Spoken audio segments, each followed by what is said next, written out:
Dans l'émission précédente, nous avons accompagné les baleines à fanon. Et nous avons vu que ces baleines étaient diversifiées principalement en deux groupes. Maintenant, nous allons accompagner les baleines à dents, qui, eux, ont une diversité spécifique beaucoup plus importante.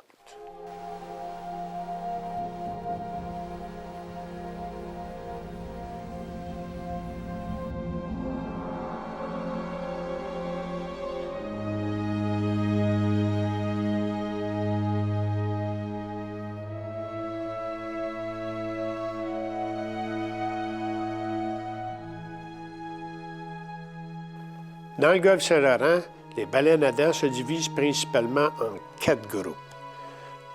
Les baleines à bec, les dauphins, les marsouins et les physétères comme le cachalot macrocéphale.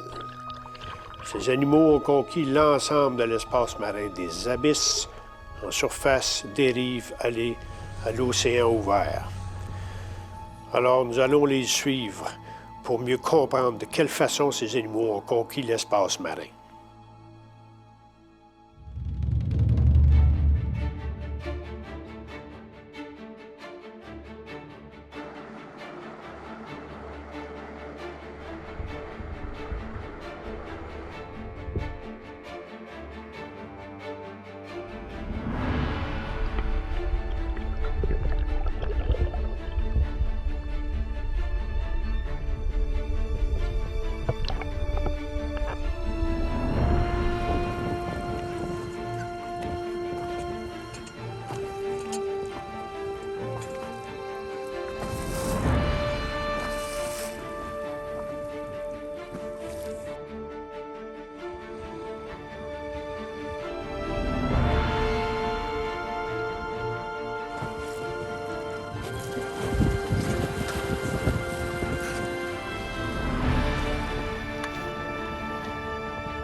Les familles des baleines à dents ont démontré la bonne capacité d'adaptation des mammifères marins.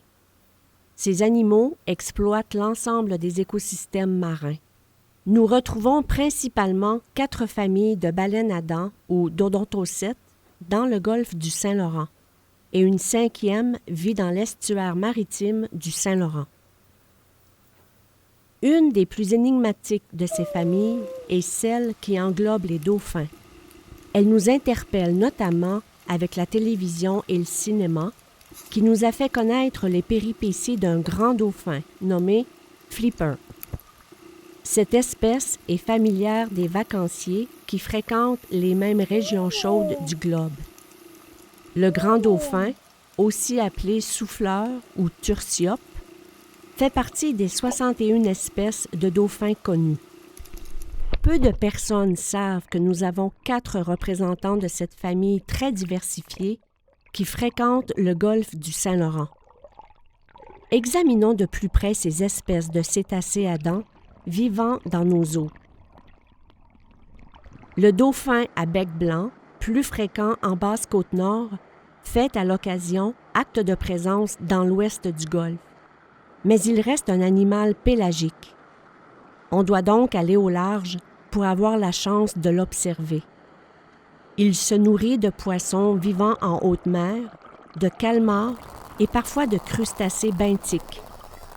Ce dauphin, d'une dimension de 2,7 mètres, a perfectionné son écholocation avec des émissions ultrasoniques de très haute fréquence pour être en mesure de cibler les lançons, l'une de leurs proies. En effet, le lançon est une espèce de poisson qui n'a pas de vessie natatoire sur laquelle rebondissent normalement les émissions sonores. À la place, le dauphin fait réfléchir les ondes sonores sur un tout petit os interne situé dans la tête du lançon que l'on nomme otolithe. Ces émissions ultrasoniques, imperceptibles à l'oreille humaine, démontre bien l'évolution de ces mammifères qui ont adapté leur métabolisme pour chasser différents types de proies dans divers milieux. En poursuivant les maquereaux, le dauphin à flanc blanc s'aventure de son côté plus près des côtes de temps à autre. Présent dans l'ensemble du golfe et de l'estuaire maritime, ils forment des groupes de 5 à 10 individus qui se croisent parfois et qui forment des essaims de plusieurs centaines d'animaux. Ces regroupements donnent l'occasion aux mâles d'interagir entre eux. On assiste alors, comme c'est le cas pour les dauphins à bec blanc, à des sauts impressionnants qui nous permettent d'admirer leur prouesse. Il s'agit de dauphins qui comptent parmi les plus beaux au monde. Un autre dauphin, moins connu celui-là, fait des incursions occasionnelles dans le golfe. À la faveur de profondeurs qui varient de 300 à 600 mètres, le chenal laurentien offre des conditions favorables pour les globicéphales qui viennent s'y nourrir en groupe constitués d'une dizaine d'individus, parfois plus. Ces animaux mangent principalement des calmars. Ils peuvent être observables par des navires au grand large. Les globicéphales atteignent une dimension respectable de 5,7 mètres à l'âge adulte. Au fil de l'évolution, une lentille acoustique, un genre de melon graisseux, s'est développée sur leur crâne. Elle leur permet de déployer et de focaliser des émissions sonores afin de repérer leurs proies qui ont l'habitude de se réfugier dans les abysses. Le melon leur donne cet aspect de tête globuleuse à l'origine de leur nom.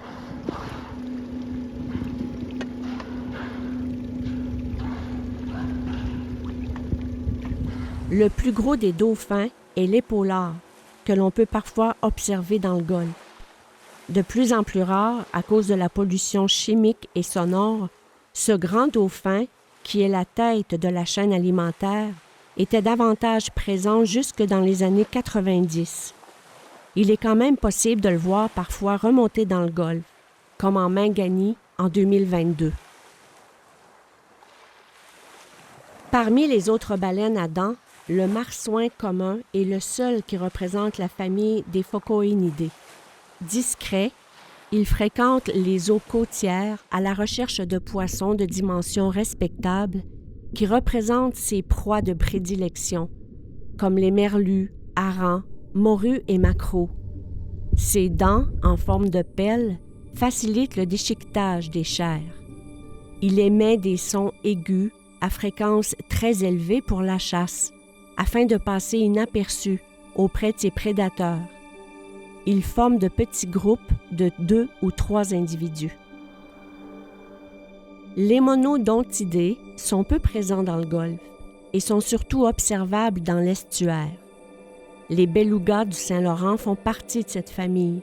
Ils fréquentent les eaux du golfe en hiver, d'autant plus quand celles-ci sont davantage clairsemées de glace. Largement affecté par la pollution de toutes sortes, l'avenir du beluga n'est pas assuré.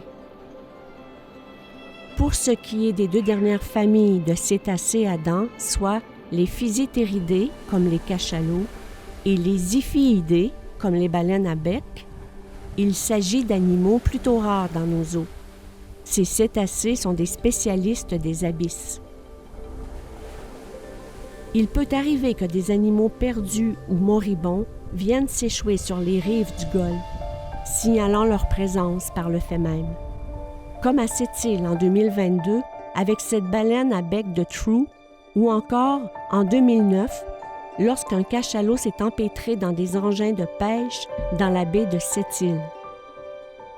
Un cachalot nain s'est échoué en Mingani dans les années 80. Une rare opportunité d'étudier de près cette espèce. Ces échouages nous renseignent notamment sur les changements qui ont lieu avec le réchauffement global. Ainsi, des dauphins bleus et blancs font leur apparition dans nos eaux, tout comme les requins blancs et les thons rouges, de plus en plus nombreux à fréquenter le golfe du Saint-Laurent. La faune subarctique du golfe comme les maquereaux, harengs, crabes des neiges, crevettes nordiques, morues et poissons de fond, est aussi mise à rude épreuve. En effet, ces espèces tolèrent moins bien les variations climatiques et sont plus à l'aise dans les eaux froides, plus oxygénées et plus riches en nutriments. Elles quittent donc le golfe pour s'établir dans des eaux plus clémentes pour elles.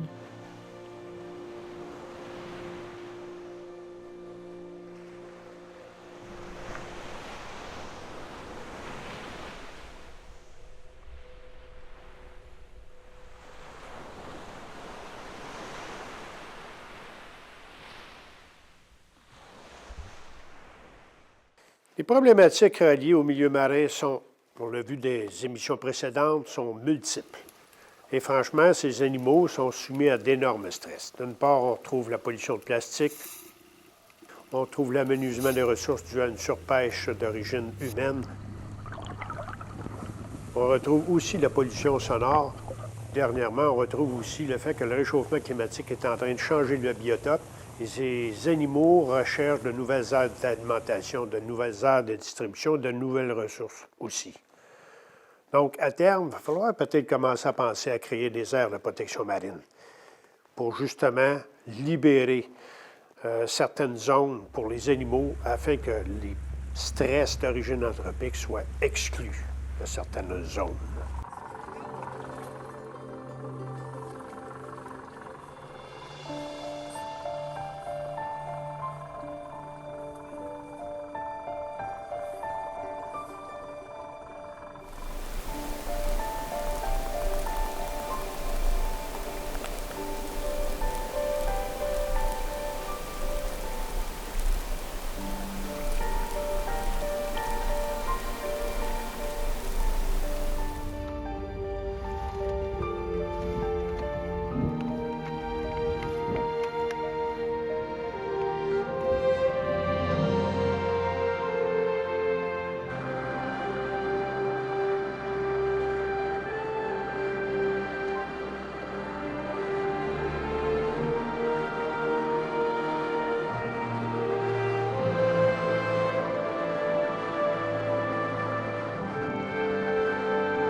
Tous ces changements n'augurent rien de bon pour la biomasse marine du golfe du Saint-Laurent. C'est ce que nous verrons dans la prochaine émission sur les poissons.